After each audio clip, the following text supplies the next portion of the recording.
5 well-paying stay-at-home jobs. Hey, before we get started, check us out on Facebook at Big Mooka. We post videos over there every day. Make sure you follow us on Facebook, Instagram, and Twitter. And if you like this video, please subscribe.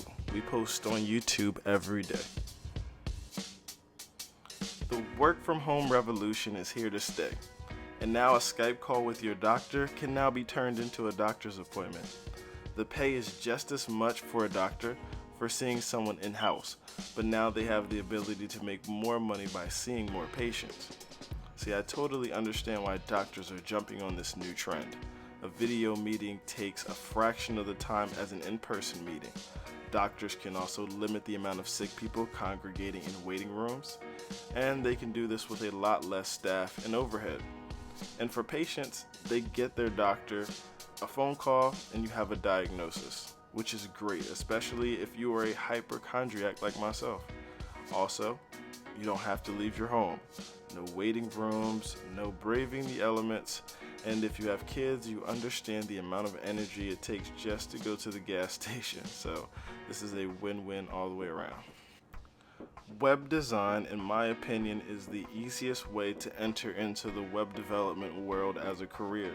Just learn the basics: HTML, CSS, JavaScript, and you can get started there and learn more as you go. The pay for a web designer varies widely depending on what part of the country you're in and really what country you live in general. But in the United States, it's a wide-ranging $35K to $90K a year. But that doesn't include side projects and clients that you may take on the side. Web designers aren't new to the stay-at-home trend. They've been doing this since the beginning. Yes, most jobs require you to be in office. But if you really want to stay home and really make some money, my advice, do not get a job. Like, never get a job. You can use freelance sites like Fiverr. Customers do not know or care where web designers are getting their work done at. Their only care is that it is affordable and that the finished product looks and runs amazing. Some large tech companies like Twitter have allowed their employees to work from home indefinitely, which could be a great cost-saving, efficient thing to do, or an extremely stupid social experiment that will eventually go very, very wrong.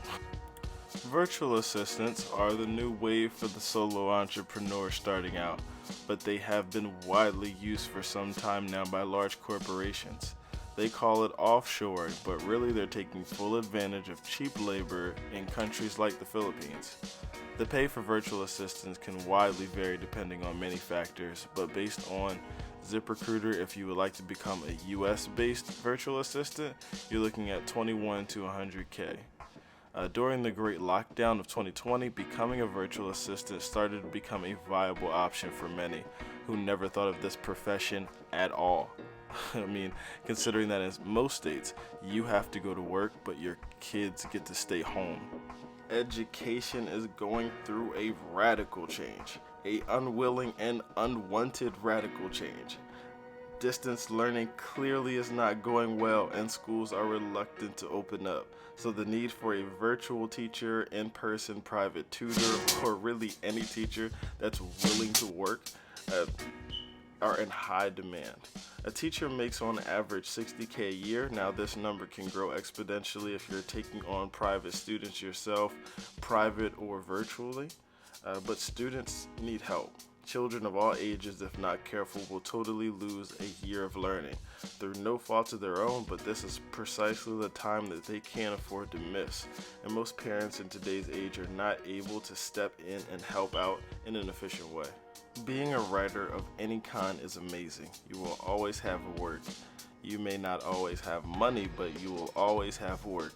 There will never be a shortage of words in the world, I promise you. But a writer can make anywhere from $20,000 to $80,000 when they're actually working a job, according to ZipRecruiter. But this doesn't take into account you can pretty much write about anything for anyone. Let's say rappers, ghostwriters, book writers, screenwriters. There are so many things that you can do when you are a writer. But if you are good and you play your cards right, and if you have a ton of luck, then you may be slightly, possibly become a successful writer. Successful writers often say that being a writer is easy, but being a successful writer is hard. My advice is only become a writer if you can't see yourself doing anything else. I mean anything else. Fast food worker, window washer, YouTuber, anything.